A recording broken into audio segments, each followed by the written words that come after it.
तो कहता है नहीं, येरेवन में देखो बिल्कुल भी क्राइम नहीं है, यहाँ पर तो तुम कभी भी रात में घूम सकते हो। तो मैंने कहा घूमने की बात है तो हमारे यहाँ भी तुम घूम सकते हो, बस डैडी का नंबर याद हो।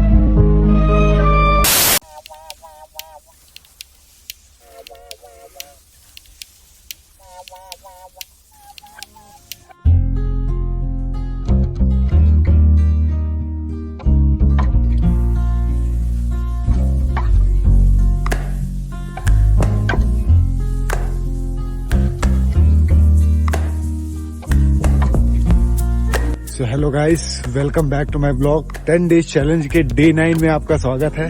डे 8 का ब्लॉग थोड़ा सा लेट आएगा दोस्तों, क्योंकि मैंने अभी तक उसे एडिट नहीं किया, क्योंकि यार मैंने सोचा है कि थोड़ा जो काम कर रहा हूँ उसमें थोड़ा सा फोकस मेरा डिसबैलेंस हो रहा था। बाकी आज रात को मुझे नींद बहुत बढ़िया आई दोस्त, मतलब मैं बहुत जल्दी सो गया और बहुत देर से उठा। अच्छी नींद भी बहुत ज्यादा जरूरी होती है।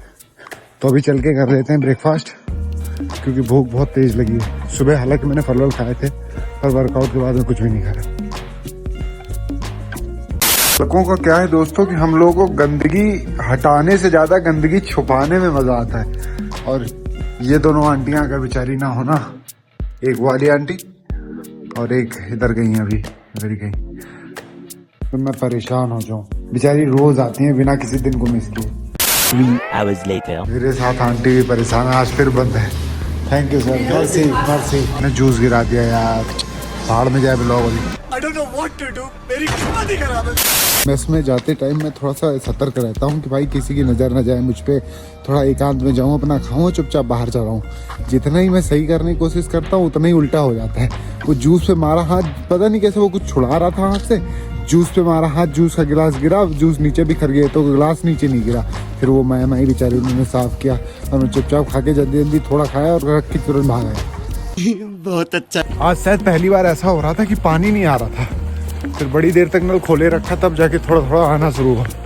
हालांकि काम तो हो गया जुगाड़। चलो अब चलते हैं फिर अगस्तस स्ट्रीट।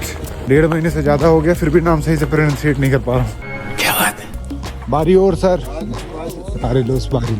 लगता है जितने गुड मॉर्निंग गुड इवनिंग को मैं सीरियस ले रहा हूँ, लोग उतना नहीं ले रहे हैं। बारी लुइस कहते हैं गुड मॉर्निंग को, बारी येरे को कहते हैं गुड इवनिंग को, बारी और गुड आफ्टरनून, एंड देन बारी किशोर गुड नाइट। मुझे तो बराबर याद है, लोगों को लग रहा है भूल जाते हैं। बारी लुइस करते हैं शाम को भी। Nice to meet you friend. एक दोस्त मिला था अभी, यहाँ पर बस से मैं चढ़ा था, वहीं चढ़ा है और अभी यहीं पर उतरा है। इससे काफी देर तक बात हुई। इसने ये एक्चुअली म्यूजिक करता है, ये म्यूजिशियन है, कोई इंस्ट्रूमेंट है, पता नहीं क्या इसने बोला, मैं समझ नहीं पाया, पर वो गिटार जैसा लग रहा था, वो प्ले करता है ये। और साथ ही में ये पढ़ाई कर रहा है कहाँ पर, फिनलैंड में। तो इसने मुझे फिनलैंड के बारे में 1-2 दिलचस्प बातें बताया कि फिनलैंड वैसे तो बहुत अच्छी कंट्री है। इसको अच्छी इंग्लिश भी आती थी वैसे, मैं बता दूं। बताया कि फिनलैंड वैसे तो अच्छी कंट्री है, बट अगर तुम रह रहे हो वहां पर, काफी टाइम तुम रह चुके हो, तो तुमको एक बात बताओगी, तुमको वहां पर थोड़ा सा रेसिज्म फेस करना पड़ेगा। फिर इसने हालांकि कवर कर दिया, बोला कि हाँ हर जगह अच्छे बुरे लोग होते हैं। हालांकि कुछ दिनों से मैं फिनलैंड के बारे में काफी कुछ देख चुका हूँ, मतलब एक कोई लेडीज ब्लॉगर है या क्या है, उनके ब्लॉग्स देखे तो मैंने देखा है कि फिनलैंड बहुत सुंदर है, ये है वो है। पर इन्होंने मुझे बताया कि सुंदरता है, सब कुछ है, मतलब वहां पर जो, यहाँ तक कि जो फिनलैंड के स्टूडेंट्स हैं वो किसी भी जिम में कभी भी जा सकते हैं, उनके लिए हमेशा फ्री है, और एजुकेशन फ्री है, मेडिकल में भी फ्री है। मैंने कहा अच्छा है, अपनी कंट्री में कब हो रहा है ऐसा। बट ओवरऑल देखो तो फिनलैंड बहुत अच्छी कंट्री है, मैंने कई बार सुन भी रखा है, और जितना मैंने मतलब ऑनलाइन ही देखा है, तो फिनलैंड को तो मैं, तो कुछ बात हुई तो क्राइम को लेकर बात होने लगी। फिर वो मुझसे पूछा कि इंडिया में कैसा क्या है क्राइम, तो मैंने कहा हाँ कुछ जगह है कुछ जगह नहीं है, मतलब ये तो सब जगह होता है ना। तो कहता है नहीं, येरेवन में देखो बिल्कुल भी क्राइम नहीं है, यहाँ पर तो तुम कभी भी रात में घूम सकते हो। तो मैंने कहा घूमने की बात है तो हमारे यहाँ भी तुम घूम सकते हो, बस डैडी का नंबर याद हो।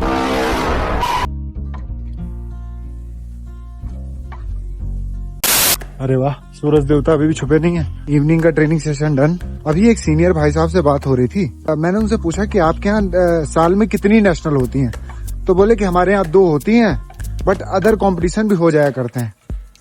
यार सब लोग कहते हैं कि अदर गेम्स के जो होते हैं वो हमेशा क्रिकेट से जलते हैं। मैं एक बात बताऊं भाई, क्यों ना जले, क्यों न जाने हर चीज में उनको प्रायोरिटी ज्यादा दी जाती है। माना कुछ गेम हैं जिनको थोड़ा बहुत अब लाइमलाइट पाने लगे हैं, मगर मीडिया घूम फिर के पड़ा क्रिकेट के पीछे ही है।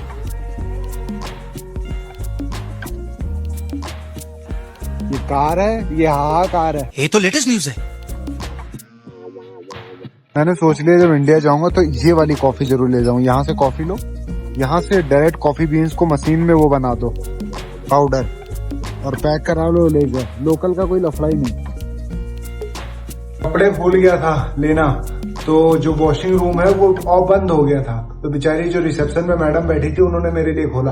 और पहली बार ऐसा नहीं है जब मैं कपड़े लेना भूल गया हूँ, धुलवाने के लिए दिए। और क्योंकि शाम को 3 बजे लॉन्ड्री बंद हो जाती है। खैर देखिए, धन्यवाद मैडम, थैंक यू। वापस नीचे आया था रिसेप्शन पे मैडम को बताने कि मैडम पानी तो अभी भी नहीं आ रहा है ऊपर वाली, मतलब अब बिल्कुल नहीं आ रहा है। जो हल्का हल्का आ रहा था वो भी बंद है। तो बोली कि कल आएगा और वो भी दिन में 9 बजे। तब तक देखो क्या जुगाड़। एक ऊपर वाले फ्लोर पे एक पानी का कंटेनर रखा हुआ है, देखिए क्या होता है उसमें। पानी की कमी, यू का हुआ है पानी की कमी। अभी भरता हूँ आके इससे अपना। यहाँ दोस्त एक चीज दिखाता हूँ, ये ब्लॉग बनाने के चक्कर में कितना बड़ा बलिदान दे रहा हूँ, दिखाऊं। समय नहीं मिल रहा कि इतनी शानदार चॉकलेट खा लूं। आज बैठ के सारी चर लूं क्या? वैसे आज ये वाली खाऊंगा मैं। ये किटकैट मुझे मिलती है, इनमें से कुछ मैंने खरीदी हैं और बहुत टेस्टी है वैसे वाली चॉकलेट। आज जब मॉल में सामान लेने गया था ना तो 2 बातें हुई, एक बुरी बात हुई, एक अच्छी बात हुई। बुरी बात ये हुई कि एक आदमी ढेर सारा सामान लेके बिलिंग वाली लाइन में खड़ा था, तो मैं उससे पीछे खड़ा था। मेरे पास सिर्फ एक पैकेट था, छोटा सा एक सामान था। तो मैंने उससे पूछा बड़े प्यार से कि सर आप कहें तो पहले मैं बिल करा लूं। तो उसने सुना होना तो कुछ नहीं, मेरे पेट पे हाथ रखा, हल्का पीछे मुझे धक्का दे दिया और पता नहीं क्या आर्मेनियन ने बकरा। मैंने कहा ठीक है चलो कोई बात नहीं, तुम लगे हो तो तुम ही ले लो। इतनी हम लोग की हल्की सी नोकझोंक हो ही रही थी कि एक बगल में इंडियन खड़ा था। तो उसने मुझे बोला आप एक काम करो, आप मेरे साथ आ जाओ लाइन में। तो मैं उसके साथ में लग गया। फिर मुझे पता चला कि वो पंजाब से हैं, मतलब बॉर्न उनका पंजाब में, बट वो अभी साउथ कोरिया में रहते हैं, साउथ कोरिया। और बहुत सज्जन आदमी था। उससे मैं मॉल में घुसते टाइम भी मिला था। मैंने उससे पूछा था कि एक फला सामान वो किधर मिलेगा मॉल में, तो उसने मुझे बताया था कि जाओ उधर मिलेगा। फिर बिलिंग विलिंग कराया, उसके बाद में उनसे बातचीत हुई बढ़िया। फिर उन्होंने अपने बारे में बताया। बहुत अच्छे आदमी थे।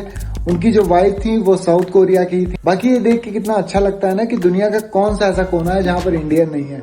और कुछ अच्छे इंडियन है भाई, मतलब बुरे अच्छे हर जगह हर तरह के लोग होते हैं। तो इस ब्लॉग को करते हैं यहीं पर एंड। और कल है हमारा 10th डे ऑफ ब्लॉगिंग का, मतलब चैलेंज जो मैंने 10 दिन का लिया था उसका आखिरी दिन है।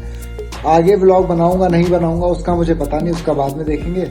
पर अच्छा लगा दोस्तों की इतनी याद तो मैंने समेट ली। और थोड़ा बहुत एडिटिंग की स्किल मेरी थोड़ी सी रिफ्रेश हो गई। बहुत पहले करता था फिर छोड़ दिया था।